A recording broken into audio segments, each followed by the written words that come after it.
Good morning. Hi, everybody. I hope everybody's doing well today. This is Liz Schode, registered dietitian and director of clinical nutrition here at Jackson Purchase Medical Center.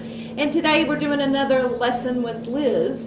So I was trying to think of another subject that we could discuss some to just give you a little bit of education on. And I read this great article about fiber. We all need fiber. Some of us get the fiber we need and some of us don't get the fiber that we need. So I just thought I would kind of explain the different types of fibers that are out there. Also, there are some fibers that are added to different foods, so I'm going to kind of explain just briefly about what they are and just hopefully maybe give you some helpful hints of how much fiber we actually need in one day and how to increase our fiber intake if we need to. So there are many health benefits of fiber. It can help us with our digestive tract. It can help to lower our cholesterol level. It can help to decrease our risk of type 2 diabetes, metabolic syndrome, cardiovascular disease. So fiber can do a lot of great things for us. Now, there are some people that can't eat a lot of fiber because they may have some type of health issue that they just can't digest all of that fiber. But majority of us, the higher the fiber intake it is for us, the better it is for us. So I'm just going to kind of talk about the two types of fibers that are out there. We have one type is called insoluble fiber. And this is a type of fiber that kind of remains intact or altogether and goes through our digestive system. It doesn't dissolve. So we find insoluble fiber from things such as fruits and vegetables. We also find it in things like brown rice or whole grain breads, whole grain pastas and things such as that. Also nuts and seeds have some of that. What it does is it helps our digestive system by adding bulk to our diet.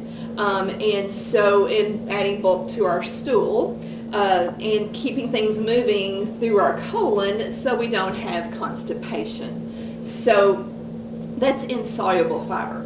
Then soluble fiber is the fiber that actually, when we eat it, it actually kind of dissolves. It kind of forms, I guess the best way is like a gel-like type of substance. Food sources include things like, say, apples, carrots, peas, beans, oats, barley. It can help lower cholesterol. It can also help us to keep us from being hungry. So if somebody is trying to lose some weight, bumping up their soluble fiber can actually help them to decrease the amount of calories that they're eating in a day because it helps to keep us full. So we can get fiber that just comes naturally in foods.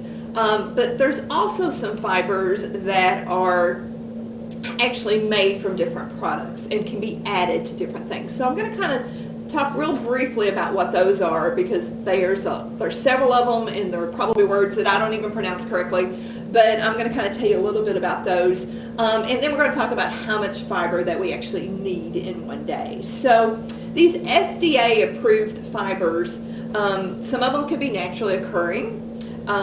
It can be found, like I said, in fruits and vegetables and things like that, but the fibers that are made from different products are called synthetic non-digestible carbohydrates, and they can be added to foods to increase their fiber intake. So there's actually about probably almost 20 products that are approved by FDA that can be added to foods.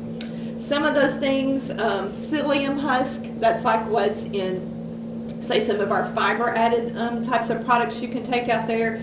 Pectin, locust bean gum, alginate, inulin is in a lot of products that people don't even think, oh my gosh, that's got some fiber in it, and that inulin can be added.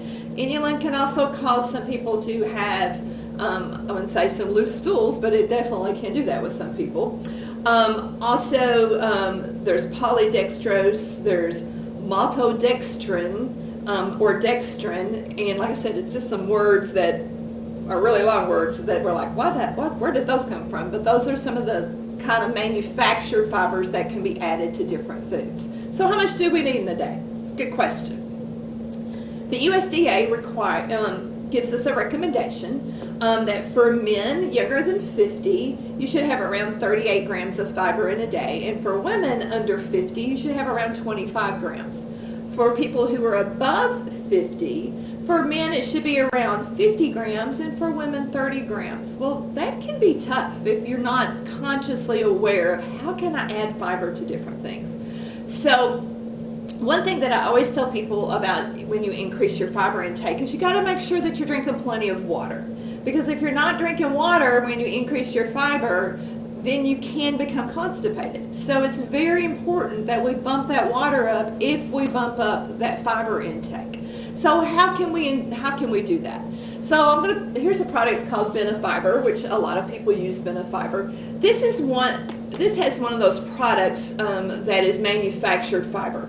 So it's called wheat dextrin. So it has a total of 3 grams of fiber contained in this Fiber. I actually personally take that Fiber every day to help with different things. But how much do we get from different kinds of foods? So let's kind of look at some things there. A lot of people think of bread. So here I have some whole wheat bread, and here I have some white bread. So which one do you think has a little bit more? Actually, we would always say that the whole wheat bread does. But what I'd always tell people is to make sure that your first ingredient listed is whole wheat flour. Because a lot of times they will add, it's just white flour, and they add caramel coloring to it to make it brown. And you think, oh, it's higher fiber because it's brown. Not necessarily. So this whole wheat bread in a slice, it has around 2 grams of fiber in that.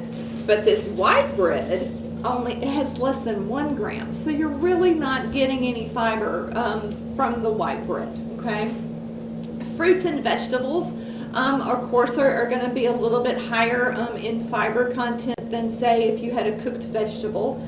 So, like this banana actually has around 2 grams of fiber contained in it, but this apple, eat the skin, it has 3.3. So both of those are actually very good products or foods that we can eat that contain fiber. Here's some oatmeal, and this oatmeal actually has 3 grams of fiber contained in it. But also there's a lot of, like with dry cereals, you're going to get some fiber. Raisin Bran. Got that bran cereal, bran flakes, also with your dried raisins, you're going to get 5 grams of fiber contained in that.